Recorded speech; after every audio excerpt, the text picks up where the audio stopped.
नमस्कार दोस्तों, स्वागत है आप सभी का एक बार फिर से आपके अपने चैनल कॉम्पिटिटिव एग्जाम्स अड्डा में। दोस्तों UPSC previous year question papers को देखते हुए आज हम मॉक टेस्ट की सीरीज जो है शुरू करने जा रहे हैं।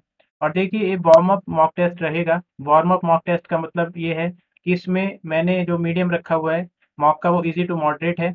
और इसमें जो कुछ क्वेश्चंस आपको थोड़े इजी लगेंगे, कुछ मॉडरेट लगेंगे। तो आप कमेंट करके ज़रूर बताइए कि आपको जो लेवल है किस तरीके से लग रहा है।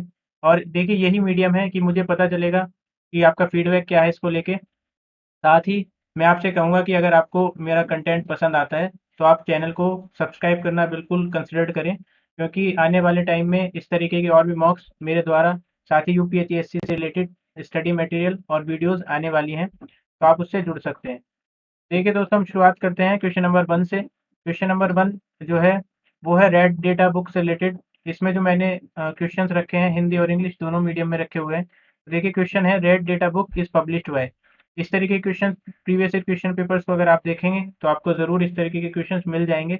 और बहुत ही ध्यान से मैंने एनालिसिस करके ही इस तरीके के क्वेश्चंस को इंक्लूड किया है इस 30 क्वेश्चंस की मॉक सीरीज में। तो देखिए इसका आंसर आप देंगे अपने मन में। ऑप्शंस हैं कि मैं हिंदी में भी एक बार पढ़ देता हूँ कि रेड डेटा बुक बुक जो है वो उसका प्रकाशन किसके द्वारा किया जाता है। तो ऑप्शंस है संयुक्त राष्ट्र पर्यावरण कार्यक्रम, विश्व वन्यजीव कोष और विश्व पर्यावरण सुविधा, या प्रकृति और प्राकृतिक संसाधनों के संरक्षण के लिए अंतर्राष्ट्रीय संघ। तो देखिए दोस्तों, जो भी इंग्लिश के साथ कंपैटिबल है वो इंग्लिश को देखिए, हिंदी के साथ जो भी कंपैटिबल है वो हिंदी में पढ़ सकते हैं। इसका जो आंसर है मैं आपको बता देता हूँ और आप सभी ने आंसर सोच भी लिया होगा।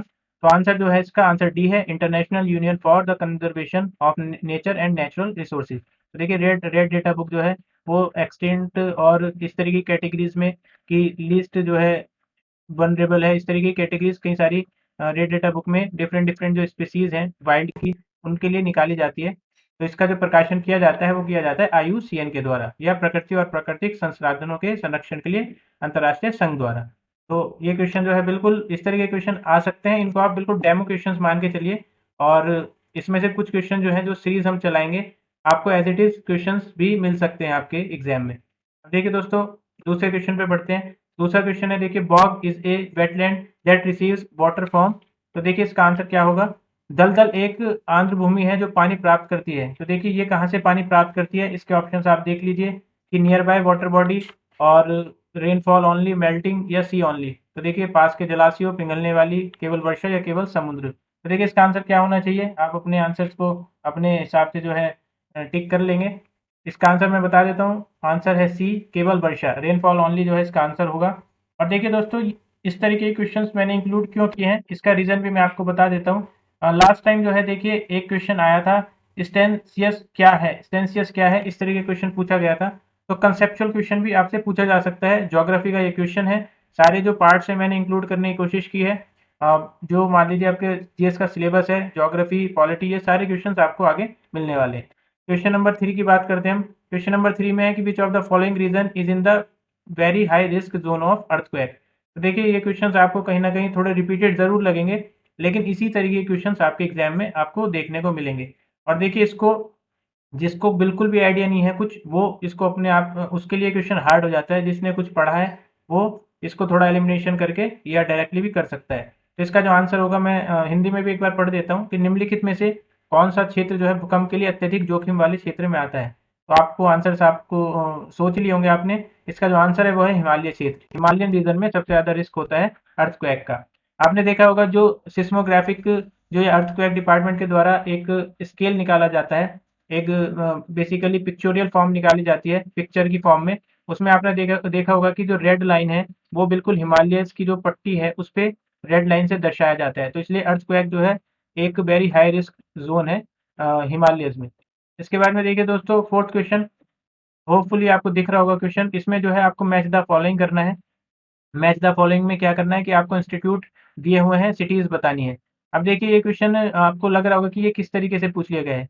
इसको आप ज्योग्राफी में भी मान सकते हैं। और साथ ही मैंने आपको बताया है पीछे कि किस तरीके के क्वेश्चंस आते हैं। मेरी कुछ वीडियो है कि जिसमें मैंने आपको बुक लिस्ट और स्ट्रेटजी बताई है। उसमें मैंने एनालिसिस करके ये भी बताया आपको कि कुछ एक्स्ट्रा जगह से भी क्वेश्चंस आएंगे जो कि आपके सब्जेक्ट में मेंशन नहीं है। और देखिए ये तो इनडायरेक्टली फॉल करता है आपके सिलेबस में, इसलिए ये क्वेश्चन इंपॉर्टेंट हो जाता है। और इसका जो आंसर है वो मैं आपको बता देता हूँ। सबसे पहले तो देखिए, जो सेंट्रल एरिड जोन है इंस्टीट्यूट है, उसका जो वो कौन सी सिटी में है, वो जोधपुर में है, उसका हेडक्वार्टर जोधपुर में है। स्पेस एप्लीकेशन सेंटर जो है वो अहमदाबाद में है। Indian institute of public administration जो है वो कहाँ पे है, वो है न्यू दिल्ली में। और headquarter of Indian science Congress तो ये कहाँ पे, कोलकाता में है। तो इसका जो आंसर होगा वो है ए। आप हिंदी में भी पढ़ सकते हैं इसको। केंद्रीय शुष्क क्षेत्र संस्थान जो है जोधपुर में है। अनुप्रयोग केंद्र अंतरिक्ष अनुप्रयोग केंद्र जो है वो कहाँ पे है, वो अहमदाबाद में है। भारतीय लोक प्रशासन संस्था नई दिल्ली में है। और भारतीय विज्ञान कांग्रेस का जो मुख्यालय है वो कोलकाता में है। तो आप इसको बिल्कुल कंसिडर कर सकते हैं। देखिए क्वेश्चन 5। तो देखिए क्वेश्चन जो ये लिया गया है, मैंने आपको बताया उस वीडियो में एनालिसिस जिसमें मैंने किया है कि जनरल साइंस से भी आपसे क्वेश्चन पूछे जाएंगे। आपके देखिए सिलेबस में जनरल साइंस नहीं दिया गया है, लेकिन पिछली बार देखिए क्वेश्चन जो मैंने एनालाइज किया है वो क्वेश्चन था कि निम्नलिखित में कौन सा खाद्य कवक है। तो ये देखिए ये क्वेश्चन कहाँ से है, ये बेसिकली बायोलॉजी का क्वेश्चन है। और बायोलॉजी या स्टैटिक साइंस भी आप कह सकते हैं इसको, वहाँ से पूछा गया है। तो इसलिए इस तरह के क्वेश्चन मैंने इंक्लूड किए हैं कि जिससे आपका जो ध्यान है थोड़ा उधर की तरफ भी जाए। क्वेश्चन है, fresh water achieves it's greatest density at. जो ताज़ा पानी है उसका सबसे ज़्यादा घनत्व जो है कौन से टेम्परेचर पे होता है। तो देखिए इसका जो आंसर है वो है 4 डिग्री सेल्सियस। आंसर सी है इसका। 4 डिग्री सेल्सियस में जो ग्रेटेस्ट डेंसिटी होती है ताज़े पानी की। और इसी वजह से देखिए जो ठंड के टाइम में जो मछलियाँ हैं वो नीचे रह सकती हैं आराम से। इस जो फीचर है वाटर का, उसका उनको फ़ायदा होता है। क्वेश्चन नंबर 6 देखिए कि which one of the following is not associated with earthquake. तो देखिए एनवायरनमेंट और इकोलॉजी से भी ये क्वेश्चन है। और इसमें से आप जो है इसका आंसर आप सोच लेंगे, निम्नलिखित में से कौन भूकंप से संबंधित नहीं है। तो देखिए आपने, ये बहुत ही बेसिक और बहुत ही हल्का इजी क्वेश्चन है। लेकिन क्वेश्चन आप इसके ऊपर जो है अगली आने वाली जो मॉक सीरीज है इसी के ऊपर बेस्ड रहेंगे। बेस्ड रहने का मतलब मेरा ये है कि इनडायरेक्टली जो हार्ड क्वेश्चन है वो भी यहीं से क्वेश्चन बनेंगे। तो इसका आंसर देखिए सभी को पता होगा, आंसर है डी, जिसको इंग्लिश में कहेंगे स्वेल्स और हिंदी में कहेंगे सूज।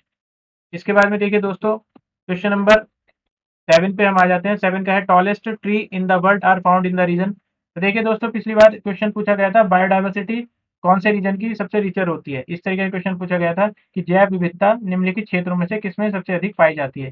तो इसी को देखते हुए इस तरीके का क्वेश्चन मैंने इंक्लूड किया है कि टॉलेस्ट ट्री कहाँ पे पाए जाते हैं। देखिए इसका आंसर है इक्वेटोरियल रीजन। सबसे ऊंचे पेड़ जो है भूमध्य रेखीय क्षेत्र में पाए जाते हैं, क्योंकि जो सनलाइट है वो बहुत मात्रा में यहाँ पे प्राप्त होती है। और इसमें जो है डेंस फॉरेस्ट भी आपको मिल जाते हैं, इसलिए इक्वेटोरियल रीजन जो है इसका आंसर होगा। इसके बाद में देखिए क्वेश्चन नंबर 8 जो है इसमें फिर से मैच द फॉलोइंग है। क्वेश्चन आया था पिछली बार, एक स्पोर्ट्स से क्वेश्चन आया था। स्पोर्ट्स का क्वेश्चन जो था स्टैटिक जीके से था, इसलिए ये ज्योग्राफी का क्वेश्चन मैंने स्टैटिक जीके से ही, आप इसको स्टैटिक ज्योग्राफी मान सकते हैं। और इसलिए इसको अटेम्प्ट करिए आप। तो इसका जो आंसर होगा वो मैं आपको बता देता हूँ। आंसर होगा देखिए पेरियार जो है केरला में है, तो ए का सेकंड होगा। नंदन कंदन जो है वो कहाँ पे है, वो है उड़ीसा में। कॉर्बेट आपको पता ही है उत्तराखंड में है। और सरिस्का जो है वो राजस्थान में है। तो देखिए इसका जो आंसर होगा वो आंसर होगा ए, आंसर ए होगा। और अच्छा क्वेश्चन है ये, मैं इसको अच्छे क्वेश्चन की कैटेगरी में डालूंगा। इसके बाद में देखिए दोस्तों 9th क्वेश्चन पे आते हैं। 9th क्वेश्चन है, chemical weathering of rocks is largely dependent upon. देखिए चट्टानों का जो रासायनिक अपक्षय होता है वो काफी हद तक किस पे निर्भर करता है। तो देखिए किस पे निर्भर करता है ये, आपने देखा होगा जो रेड सॉइल वगैरह है उसमें आपने पढ़ा होगा। तो वेदरिंग अगर होगी रॉक्स की, वो सबसे ज्यादा ना तो हाई टेम्परेचर पे डिपेंड करेगा, ना ग्लेशिएशन पे करेगा। जो हिमछादन होता है उस पे डिपेंड नहीं करेगा, ना स्ट्रॉन्ग विंड्स पे करेगा। ये सबसे ज्यादा जो करता है देखिए, करेगा इन तीनों पे, करेगा सॉरी चारों पे, लेकिन सबसे ज़्यादा जो करेगा वो हैवी रेनफॉल पे करेगा। तो आपको जो सबसे स्ट्रॉन्गेस्ट ऑप्शन होता है एग्जाम में वही चूज़ करना होता है। तो इसका आंसर होगा सी। इसके बाद में देखिए क्वेश्चन नंबर 10 पॉलिटी का मैंने इंक्लूड किया है। पॉलिटी में देखिए मैंने आपको बताया था कि आपको आर्टिकल्स जो हैं, मोस्ट इंपॉर्टेंट आर्टिकल्स, वो तो बिल्कुल ही आपको रट लेने हैं। और इसका जो आंसर होगा वो मैं आपको बता देता हूँ। संविधान का अनुच्छेद 360 में किसका प्रावधान है। तो ये क्वेश्चन बहुत इजी है। आपको मैंने कहा ना कि वार्म अप मॉक टेस्ट है। वार्म अप मॉक टेस्ट देखिए, जब हम दौड़ना शुरू करते हैं तो पहले हम धीरे धीरे चलना शुरू करते हैं, तो इसलिए उसको वार्म अप कहा जाता है। इसलिए जो हम आगे आने वाले मॉक टेस्ट हैं उनके लिए एक वार्म अप मॉक टेस्ट लेके आया हूँ मैं आज। इसलिए इसको आप ईज़ी मान सकते हैं। कुछ क्वेश्चन जो है ईज़ी ज़रूर है इसमें, लेकिन ये आपको ज़रूर फ़ायदा देंगे आने वाले मॉक टेस्ट में। तो संविधान का अनुच्छेद 360 जो है उसका प्रावधान जो है इसका जो आंसर होगा वो है वित्तीय आपात स्थिति लागू करने का। तो देखिए ये जो अनुच्छेद 360 है article 360 basically it is associated with the financial emergency. तो देखिए फाइनेंशियल इमरजेंसी से रिलेटेड है ये। तो आंसर होगा ए वित्तीय आपात स्थिति लागू करने का। इसके बाद में देखिए 11th क्वेश्चन ये टीचिंग से है छात्र केंद्रित कक्ष के लिए डैश होता है। तो जो छात्र केंद्रित होता है देखिए स्टूडेंट सेंट्रिक जो होता है या विद्यार्थी जो सेंट्रिक होता है कक्ष क्लासरूम उसमें क्या होना चाहिए उसमें व्यक्तिगत अंतर को संबोधित करता है व्यक्तिगत अंतर।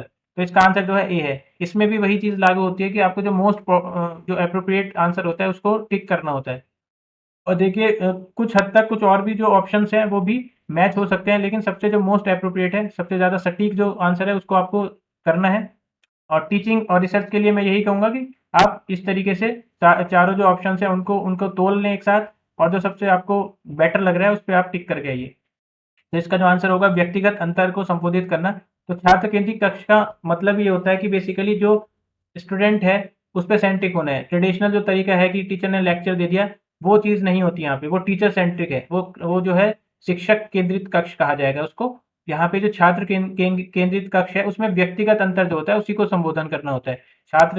छात्र के हिसाब से उसको डोज दिया जाएगा कि उसको किस तरीके से पढ़ाया जाए, उसको खिला के पढ़ाया जाए, खिला के इन द सेंस मतलब खेल खेल में पढ़ाया जाए या उसको किस तरीके से पढ़ा जाए, क्या टेक्निक अपनाई जाए। तो इसका आंसर जो है ए होगा। इसके बाद में देखिए 12th का जो 12th क्वेश्चन है वो देख लेते हैं इनमें से कौन सा मौलिक अधिकार नहीं है। तो देखिए मौलिक अधिकार कौन सा नहीं है। जिन लोगों ने अच्छे से पढ़ रखा होगा वो उसको कर देंगे लेकिन जो फर्स्ट टाइमर्स हैं उनको थोड़ी दिक्कत आएगी। तो देखिए शिक्षा का अधिकार जो है मौलिक अधिकार है, समानता का अधिकार मौलिक है, स्वतंत्रता का अधिकार मौलिक है और संपत्ति का अधिकार। देखिए संपत्ति का अधिकार पहले मौलिक अधिकार में आता था, अब ये हटा दिया मतलब काफी टाइम पहले हटा दिया गया है। तो देखिए संपत्ति का अधिकार जो है इसमें नहीं आएगा, संपत्ति का अधिकार जो है नहीं आएगा। ये कॉन्स्टिट्यूशनल अमेंडमेंट एक्ट हुआ था उसके थ्रू इसको हटा दिया गया था। अब ये देखिए ये लीगल राइट है, ये फंडामेंटल राइट नहीं है, ये लीगल राइट है। इसके बाद में देखिए क्वेश्चन 13 निम्नलिखित में से कौन सा संविधान की आत्मा कहा जाता है। 13वां क्वेश्चन कौन से को संविधान की आत्मा कहा जाता है, मौलिक अधिकारों को या राज्य के नीति निर्देशक तत्वों को, डीपीएसपी या प्रस्तावना या न्यायिक निरीक्षण को।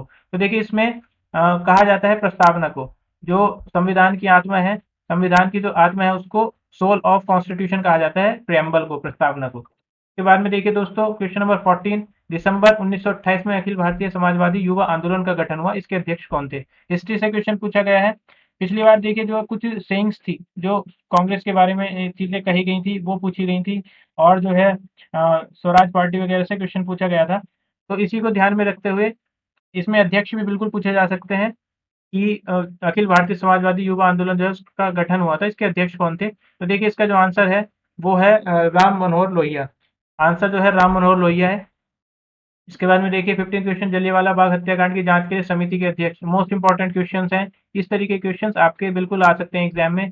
और इसका जो आंसर होगा वो है हंटर कमीशन। तो देखिए हंटर कमीशन के थ्रू ही जलियांवाला बाग जो हत्याकांड हुआ था उसकी जांच के निर्देश दिए गए थे। इसके बाद में 16वां क्वेश्चन है कौन सी डिवाइस प्रोग्राम और डाटा के बीच का अंतर समझ सकती है। तो देखिए आईसीटी से जो है ना क्वेश्चंस आए थे पिछली बार और इस बार मेरे हिसाब से 4-5 क्वेश्चन जरूर आएंगे, तो उनको भी बिल्कुल देख के जाना है। आईसीटी की कुछ वीडियो जो है मैंने अपलोड की हुई है चैनल पे, आपको अगर पसंद आती है तो आप वो भी जाके देख सकते हैं।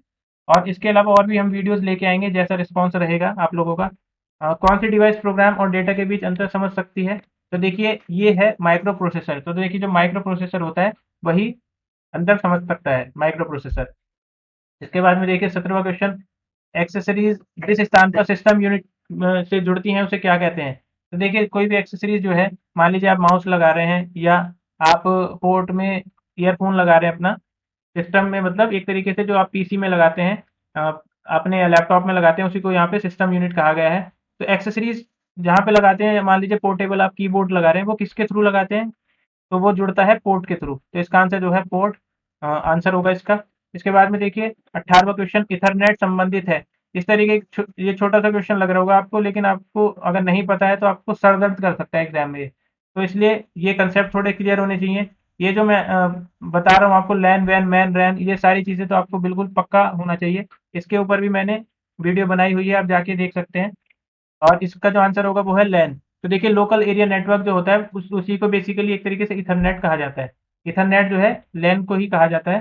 तो आप बिल्कुल इसका जो आंसर है ए करेंगे। क्वेश्चन नंबर 19 कंट्रोल शिफ्ट और ऑल्ट की है, इनको क्या कहा जाता है? तो देखिए जो एग्जामिनर हैं आजकल बड़े इन चीज़ों में बड़े इंटरेस्टेड हैं, क्योंकि कंप्यूटर का ज़माना है और आने वाले टाइम में जो है बेसिकली आने वाले टाइम में क्या अभी के टाइम में कंप्यूटर का बहुत बड़ा जो है रोल रहता है एजुकेशन में भी या किसी भी फील्ड में।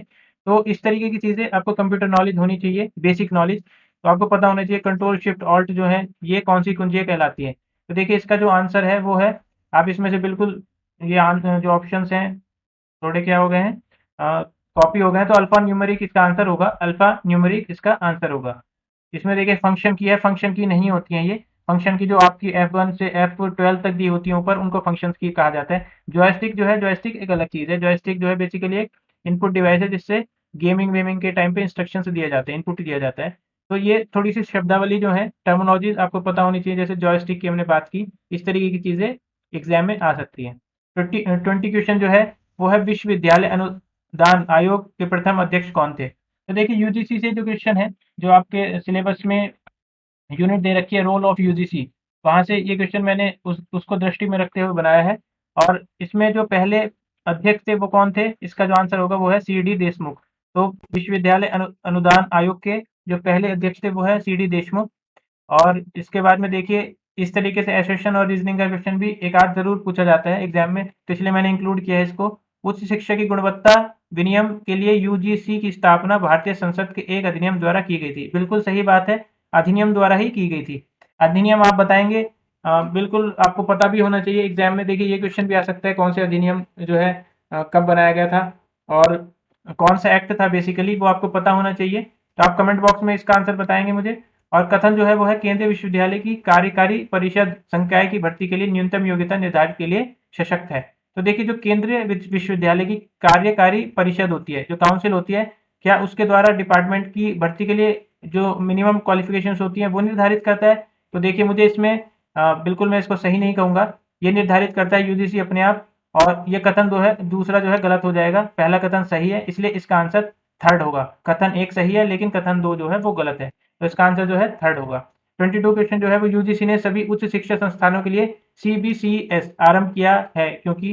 तो देखिए इसमें मैं आपको बता दूं कि क्वेश्चन पहले पूछा गया था फुल फॉर्म के लिए, नैक की फुल फॉर्म पूछ ली गई थी आपसे, नैक की जो फुल फॉर्म है वो पूछी गई थी।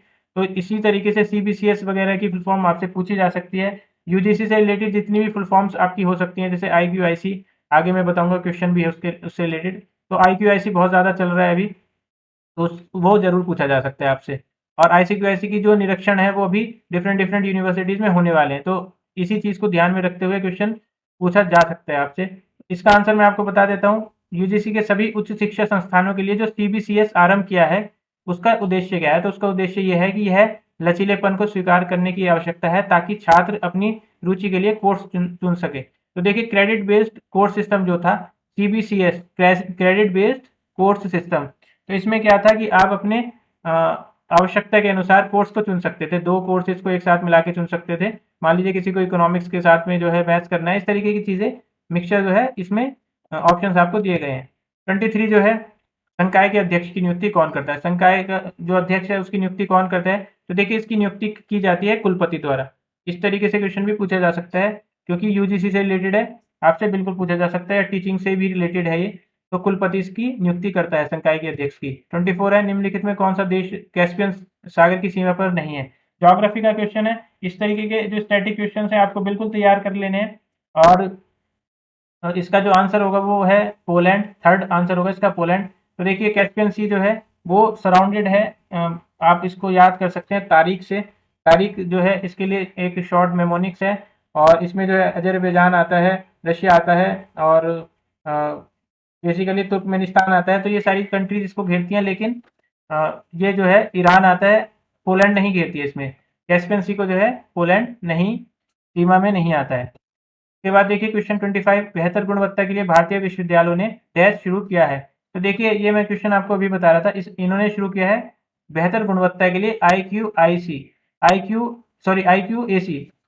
ए सी का मतलब है internal quality assessment cell. Internal quality assessment cell, Hindi में कहें तो आंतरिक गुणवत्ता आश्वासन सेल इसको कहेंगे हम। तो इन्होंने जो है बेहतर गुणवत्ता के लिए ये कार्यक्रम शुरू किया है और इम्पोर्टेंटली आप इसको बिल्कुल याद करेंगे, मार्क भी कर लेंगे। 26 क्वेश्चन है, डेयरी आर्थिक गतिविधियों के किस क्षेत्र में आती है। क्वेश्चन बहुत हल्का लिया है मैंने इकोनॉमी का भी, लेकिन धीरे धीरे हम इसका लेवल बढ़ा देंगे। ऐसा जो है आप बिल्कुल ना सोचें कि ईजी क्वेश्चन हैं इसमें। तो ये ईजी क्वेश्चन है, लेकिन और क्वेश्चन का जो स्टैंडर्ड है वो भी थोड़ा बहुत हम ठीक ठाक कह सकते हैं। तो डेयरी जो है आर्थिक गतिविधि के क्षेत्र में कौन से में आती है, तो प्राथमिक क्षेत्र। तो आपको पता होना चाहिए primary primary secondary tertiary sector में कौन कौन सा आता है। प्राथमिक, द्वितीय और माध्यमिक क्षेत्र, चतुर्थार्थ जो क्षेत्र है उनमें कौन कौन से क्षेत्र आते हैं। क्वेश्चन नंबर 27 है, वस्तुओं के आयात और निर्यात पर लगाया गया कर डैश के रूप में जाना जाता है। तो देखिए कर से क्वेश्चन आपका बिल्कुल पूछा जा सकता है, जो जीएसटी वगैरह है और ये सारी चीज़ें आपसे बिल्कुल पूछी जा सकती हैं, बैंकिंग और जो ट्रेड है। तो इसलिए मैंने क्वेश्चन इंक्लूड किया था। इसका जो आंसर है वो है सीमा शुल्क। सीमा शुल्क जो है वो आयात और निर्यात पर लगाया गया कर होता है। इसके बाद में देखिए वैट क्या होता है, वैल्यू एडेड टैक्स होता है ये। और GST basically goods and services पे लगाया गया जो है एक तरीके से टैक्स है। और इसके बाद में हम 28 क्वेश्चन को देख लेते हैं। 28 क्वेश्चन है, निम्नलिखित में से किसे 23 सितंबर 2022 को सर्वसम्मति से हॉकी इंडिया का अध्यक्ष चुना गया है। तो देखिए स्पोर्ट्स न्यूज़ आपके सिलेबस में है, जो करंट अफेयर्स वाला पोर्शन है उसमें स्पोर्ट्स न्यूज़ में बेसिकली इस तरीके के क्वेश्चन बिल्कुल पूछे जा सकते हैं। इसका आंसर है दिलीप तिर्की। दिलीप तिर्की इसका आंसर है। पहले जो है देखिए ये कैप्टन भी रह चुके हैं हॉकी इंडिया के, और अभी जो है इनको अध्यक्ष चुना गया है। तो ये क्वेश्चन बिल्कुल आपका जो है एक पोटेंशियल क्वेश्चन हम कहेंगे। 29 क्वेश्चन जो है वो है, भारत ने जापान को हराकर पुरुष हॉकी एशिया कप 2022 में कांस्य पदक जीता। तो देखिए कहाँ जीता था ये, कौन सी सिटी में, तो ये जीता था जकार्ता में। जकार्ता में जीता था। इसका क्वेश्चन का देखिए फॉर्मेट भी बदला जा सकता है, पूछा जा सकता है कि पुरुष हॉकी एशिया कप 2022 में किस देश को हराकर भारत ने कांस्य पदक जीता। तो इसका आंसर आ जाएगा जापान। 1-0 से जीता था ये। 1-0 से भारत ने जापान को हरा दिया था। भारत का एक गोल था और जापान का कोई भी गोल नहीं था। देखिए इस सीरीज का हम लास्ट क्वेश्चन देख लेते हैं। शिक्षण के किस स्तर में सीखने वाले को अवधारणाओं के सकारात्मक और नकारात्मक उदाहरणों के बीच भेदभाव करने का अवसर मिलता है। तो देखिए कौन सा स्तर होता है, शिक्षण का कौन सा स्तर है, टीचिंग का कौन सा स्तर है, जिसमें सीखने वालों को अवधारणाओं के सकारात्मक और नकारात्मक जो भी उसकी बेसिकली बिलीफ्स हैं उसमें उसके पॉजिटिव और नेगेटिव्स देखने का जो उसको बेसिकली वो किस स्तर पे सोच पाता है। तो इसका जो आंसर है वो आंसर है इसका स्मृति स्तर पे। तो उसकी स्मृति में जो भी चीज़ें पड़ी हुई हैं, उसकी मेंटली जो चीज़ें उसकी मेमोरी में पड़ी हुई हैं, तो वो क्या करेगा, वहाँ पे देखेगा कि किस चीज़ ने मेरे लिए अच्छा किया है या कौन सी चीज़ अच्छी रही है, कौन सी चीज़ बेकार रही है, नेगेटिव रही है। तो इन चीज़ों को जो है स्मृति स्तर में वो देख सकता है। तो देखिए दोस्तों अ, इसी के साथ में ये जो हमारी सीरीज़ है, मैं यही कहना चाहूँगा कि इसमें काफ़ी मेहनत लगती है। आप बिल्कुल इसको शेयर करें और आपके दोस्त या आपके जो भी भाई-बंधु, भाई-बहन जो तैयारी कर रहे हैं उनको शेयर करें, और इसी तरीके से हमें मोटिवेशन मिलेगा। तो हम आने वाली जो मॉक सीरीज़ है उसको बहुत ही स्टैंडर्ड लेवल पे अभी देखिए मैंने यहाँ पे भी लिखा है कि एडवर्टाइज़मेंट 51 इसका जो एग्ज़ाम है मोस्ट प्रोबेबली दिसंबर में होगा। क्योंकि नवंबर में जो कुछ इस तरीके की खबरें आ रही हैं कि स्लॉट्स नहीं मिल रहे हैं एग्ज़ाम को लेके। तो जो लोग कह रहे हैं कि नवंबर में होगा, मैं उनके साथ में जो है इत्तेफ़ाक नहीं रखता हूँ। दिसंबर को मैं बिल्कुल मान के चल सकता हूँ, दिसंबर में आपका एग्ज़ाम हो सकता है। तो अभी आपके पास में 2 महीने हैं, और 2 महीने में जो है जो लोग भी इसकी तैयारी कर रहे हैं, उनको आप बिल्कुल ये शेयर करें। मॉक टेस्ट अगर हम 2 दिन में भी 1 मॉक टेस्ट लेके आते हैं, तो काफ़ी सारे मॉक टेस्ट हो जाएँगे। लगभग 30-35 के करीब मैं मॉक टेस्ट कराने के जो है मेरा टारगेट है। तो आप बिल्कुल इस वीडियो को शेयर करें और कमेंट करके ज़रूर बताएँ कि ये कंटेंट किस तरीके का आपको लग रहा है। क्योंकि देखिए आपको अच्छा लग रहा है तब भी करें आप, बुरा लग रहा है तब भी आप मुझे कमेंट सेक्शन में बताएँगे। तो उससे मुझे क्या मिलेगा, एक फीडबैक मिलेगा। इसी के साथ में दोस्तों ऑल द बेस्ट एंड